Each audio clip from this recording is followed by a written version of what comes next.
இந்த சப்பாத்தியோட நான்வெஜ் சாப்பிட்டா சூப்பராக இருக்கும். நான்வெஜ் சாப்பிடாதவங்க இந்த மாதிரி சோயா கிரேவி செஞ்சு பாருங்கள், நான்வெஜ்ஜுக்கே டப்பு கொடுக்கும்.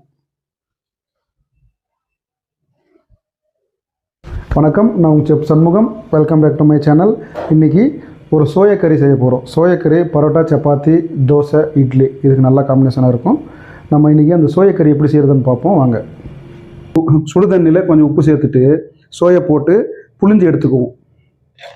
சோயா கறி செய்ய நம்ம ஒரு மசாலா ரெடி பண்ணிக்குவோம். ஃபஸ்ட்டு ஆயில், பட்டை வகைகள், 2 காஷ்மீரி சில்லி, வெங்காயம்,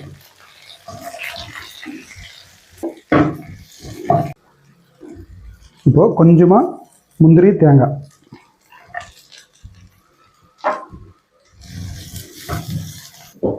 இப்போது இந்த தக்காளி சேர்த்துக்குவோம். இதில் கொஞ்சம் புதினா சேர்த்துக்குவோம். கொஞ்சமாக சால்ட் சேர்த்துக்குவோம். மஞ்சள் கொஞ்சம், கொஞ்சமாக மல்லி இலை. இதை சேர்த்து அரைச்சா மணமாகவும் இருக்கும், டேஸ்ட்டாகவும் இருக்கும். இது வதங்கிடுச்சு. இது ஆற வச்சு ஒரு பேஸ்ட்டாக ரெடி பண்ணி கொண்டு வந்துடுவோம். சோயா கறி செய்யறதுக்கு கொஞ்சமாக எண்ணெய் சேர்த்துக்குவோம். பட்டர் கொஞ்சம்,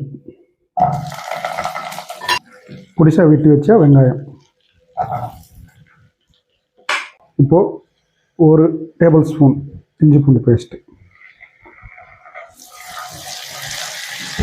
மஞ்சள்தூள், சில்லி பவுடர், அதே காஷ்மீரி சில்லி பவுடர் தான், கொஞ்சம் சேர்த்துக்குவோம்.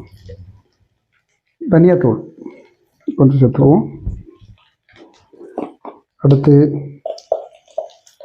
கரம் மசாலா.